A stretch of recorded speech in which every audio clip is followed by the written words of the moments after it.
Heboh vaksin Nusantara, itulah tema Rosi malam hari ini dan kita sudah di bagian akhir. Saya ingin bertanya pada Bapak-Bapak sekalian, bagaimana kita bisa menghentikan perdebatan yang sesungguhnya sudah melenceng jauh dari dasar sains, keilmuan, tapi sudah bergeser ke parah dianggap politik dan kemudian juga membenturkan dengan nasionalisme. Pak Profesor Zubairi. Oke, dalam hal ini saya mengusulkan yang tadi, jadi perlu dimediasi, dimoderatori oleh seorang psikolog yang biasa untuk mengerjakan grup dinamik dan juga ada perwakilan dari... Di moderator itu apa Pak? Antara BPOM dengan Dr. Terawan dan timnya? Dengan tim peneliti ya, tim peneliti ya. Jadi kemudian, tim peneliti dengan tim peneliti. Bukankah itu antara BPOM, Pak Terawan, Menteri Kesehatan itu kan sudah pernah ada di Komisi 9 sesungguhnya? Kelihatannya tidak cukup kan, masing-masing kan merasa tidak terjadi komunikasi yang baik, ya, dianggap keputusannya tidak pas gitu ya. Jadi memang, dan kalau melihat dasar teorinya kan sebetulnya ada, namun yang dimasalahkan kan proses penelitiannya ini. Jadi proses penelitiannya ini saya kira perlu ditengahi. Ya, kalau ini menyangkut ego, rasanya harga yang begitu mahal untuk untuk Indonesia. Prof Nidom. Ya, jadi artinya bahwa sebetulnya begini, saya menghargai bahwa BPOM itu memang harus harus punya otoritas di dalam hal mendampingi obat dan vaksin di Indonesia. Tetapi BPOM juga harus selalu ingat bahwa terjadi dinamika dari penelitian-penelitian yang kadang-kadang sudah nabrak terhadap SOP-SOP. Saya melihat satu hal yang perlu segera dipertemukan, yaitu proof of concept dari kedua belah pihak.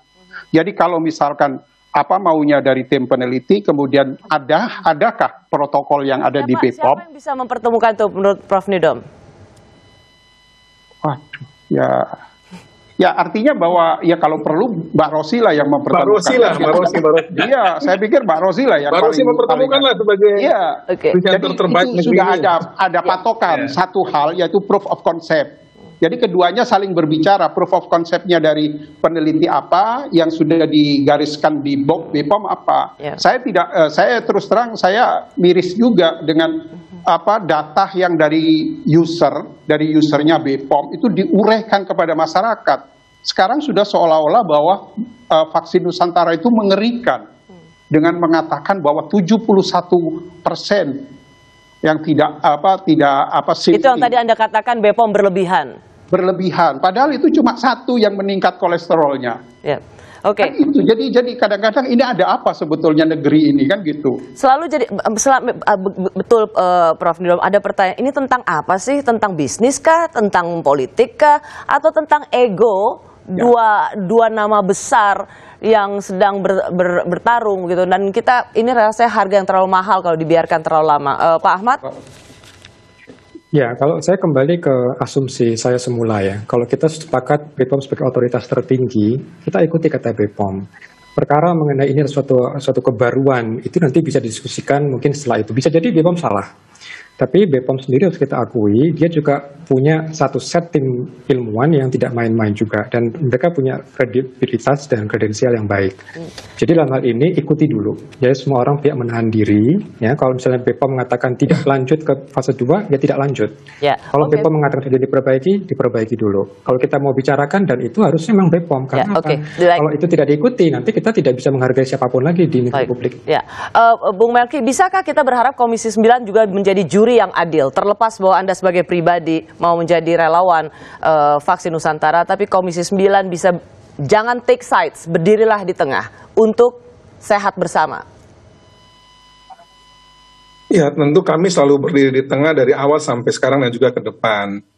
Waktu kami menentukan juga mendorong Badan POM ke uji klinis tahap 2 itu, kami mengundang yang saya tadi sampaikan bahwa termasuk juga yang kami anggap netral ya, baik itu Prof. Amin Subandrio dari Eijkman maupun Prof. Nidom, itu yang kami anggap netral untuk juga menengahi.